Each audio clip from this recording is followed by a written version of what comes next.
Have you ever finished, a huge epic story? Like the big battle's over, the world is saved, and you just need a pause. Yeah, like hitting a pause button before the next storm rolls in. Exactly. That feeling, Yeah. that need for a breath, for the characters to just sort of exist and start healing after everything that's kind of the space we're diving into today. hmm We're doing a deep dive into that specific pause moment.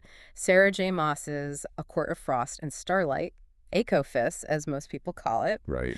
And it's not a full novel, it's book 3.5 in the A Court of Thorns and Roses series. Very deliberately placed. So our goal here is to really unpack this novella. It came out, 2018, 2019? Yep. And look at how it works structurally, what it does for the characters, and I guess why it's even there in this huge new adult fantasy, romance saga.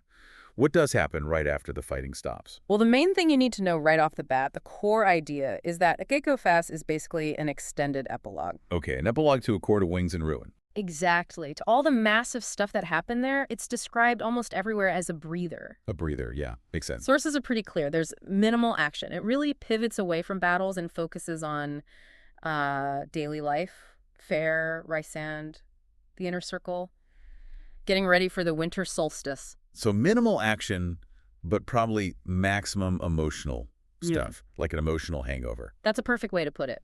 Precisely. Okay, so let's get into that. This post-war landscape. Yeah. Fair and Riss are back in Valaris, the city's rebuilding, solstice is coming. On paper, it sounds like, okay, victory lap. Right. It should feel like peace has arrived. But the forces say the real drama isn't external anymore. It's all internal, right? Yeah. Everyone's just coping with the mental scars from the war. Yeah, absolutely. And the novella gives us a really focused look at Rysand in particular, the High Lord of the Night Court, and how he's handling this newfound peace. Because his whole identity for like centuries was built on being this self-sacrificial leader, right? Mm-hmm. Always putting the court, the world, Fair's safety, everything before himself. Operating on this principle of constant self-denial. Definitely. I mean, we saw him do the darkest things, thinking he'd never get any real happiness. He even hid the mate bond from Fair when she was with Tamlin. He did.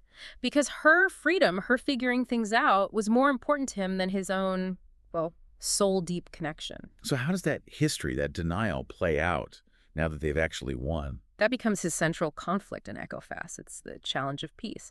Can Rhys actually let himself enjoy this quiet, happy life without feeling, this overwhelming guilt? The guilt, because he finally has it. Everything he fought for and probably thought was impossible. Exactly. Now what? He's almost lost without the constant fight, the constant sacrifice. It's that classic thing, isn't it? The warrior who knows how to fight the dragon but has no idea how to, enjoy the quiet village life afterwards. And there's that moment with Cassian, which I thought was really powerful. Cassian confronting him about it. Oh, yeah. That's a key moment. The sentiment there is just really gets to the heart of it. Cassian basically tells Rhys, you paid the debt before it was ever a debt.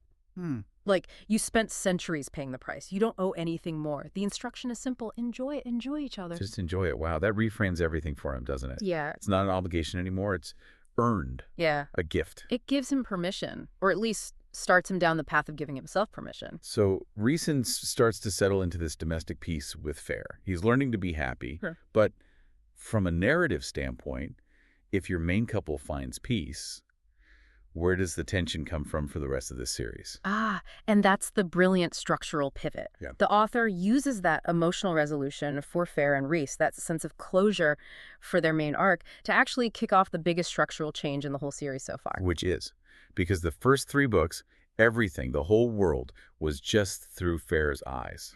Her perspective only. Right. She was our lens, our emotional anchor.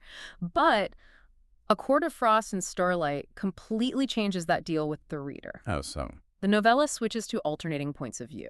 We get chapters from Fair, yes, but also Rysand, Cassian, Nesta, and more. Wow, okay. 5 POVs. In a short novella, that's supposed to be a breather.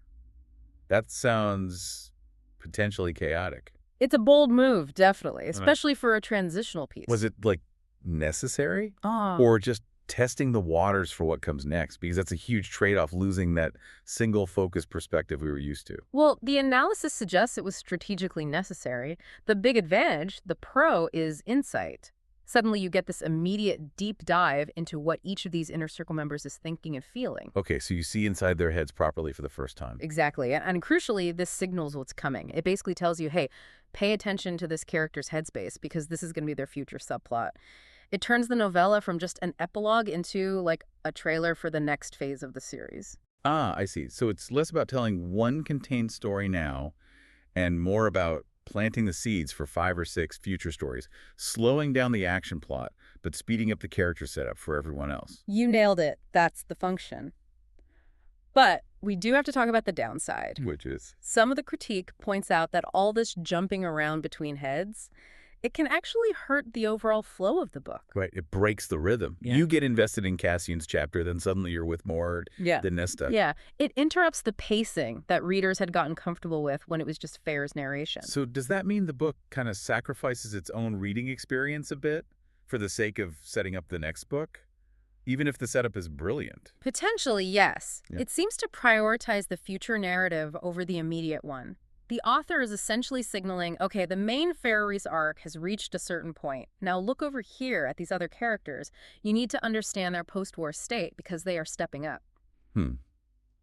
So the flow issue might just be the price you pay for that level of anticipation building. That seems to be the argument. If the main goal is, like the sources say, to lay the groundwork and build anticipation, then maybe a bit of structural awkwardness is acceptable because the whole point is to funnel you towards the next big one, A Court of Silver Flames. And it does that groundwork very, very specifically. There are 2 major subplots that really get highlighted. Okay, let's break those down. The first one feels pretty obvious, right? Cassian and Nesta. Oh, yeah. The novella leaves absolutely no doubt. Despite all the fighting and pushing away, they still have feelings for one another. Big time. It sets up their incredibly fraught, tense relationship as clearly the main event for the next book. All that chemistry, now mixed with post-war trauma and proximity. Oh, yeah. It's going to be explosive. But then there's the other situation, which feels potentially messier. The whole thing with Lucien, Azriel, and Elaine, is it a love triangle? Oh. Love shape? Love geometry, maybe?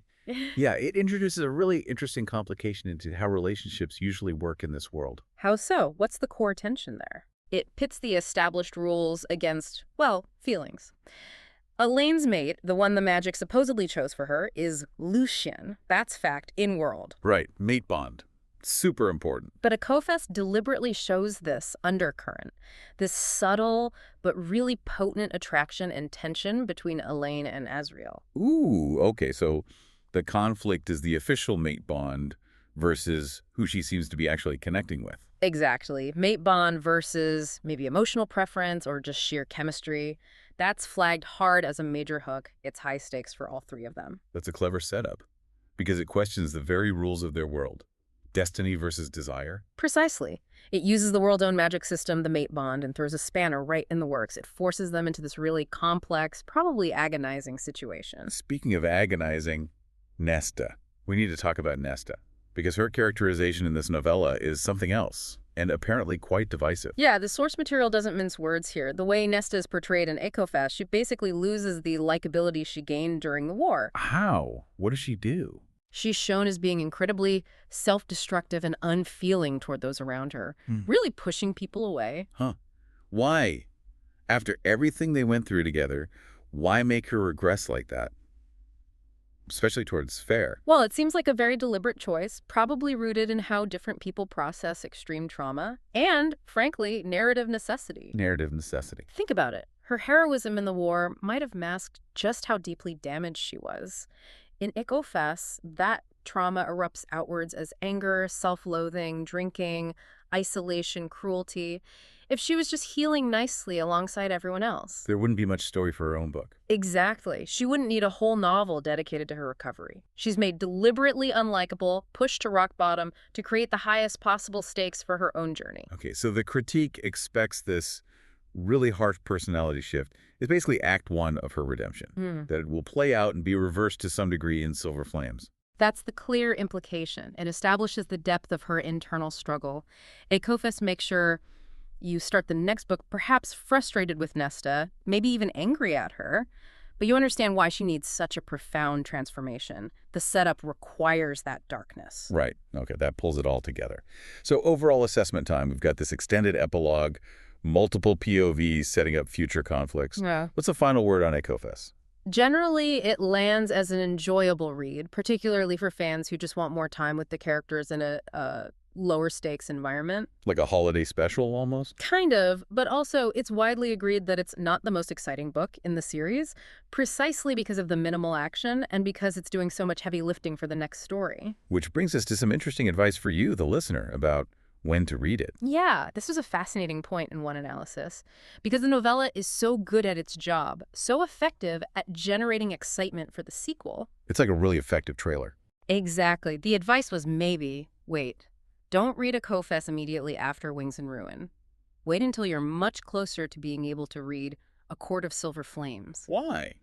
Just to manage the anticipation. Pretty much, because if you read it too early, you get all hyped up for Nesta and Cassian and the Elaine situation, and then you're left, as the reviewer said, just hanging for several months. The anticipation curdles into frustration. Right. So it's a rare case where managing your own reading schedule might actually improve your overall experience of the series. That's really practical advice. Yeah. Okay, zooming out one last time. For someone interested in writing or just how stories are built, what does Ekofes teach us? I think it's a fantastic case study in literary transition. You see an author using what looks like an epilogue, a quiet holiday story, to do some really complex structural work. It's not just about resolving the immediate war aftermath. No, it's managing the series pace, letting the main couple achieve some happiness, which is risky, narratively, while simultaneously launching multiple, complex, multi-POV subplots for the future. So it's the bridge. It takes the peace earned by Fair and Rhys. And uses that stability to shift the reader's focus onto the rest of the inner circle, prepping us for their deeper, individual stories. It ensures the series can continue and evolve without relying solely on the original couple's conflict. So every little scene, every gift exchange, every awkward conversation is actually doing setup work, setting the table for the next phase. Pretty much. Which leads to a final thought, maybe something for you to chew on. Okay. Given those challenges we talked about, the potential hit to the narrative flow, making a character like Nesta temporarily unlikable, how much friction, how much immediate storytelling quality is an author willing to sacrifice in a transitional book like this? All for the sake of setting up multiple complex arcs down the line. Is a brilliant setup for the future enough to forgive maybe a less than stellar reading experience in the present moment? Exactly. What's the right balance? That's the real tension at the heart of a bridging novella, like A Court of Frost and Starlight. The cost and the reward of building that bridge.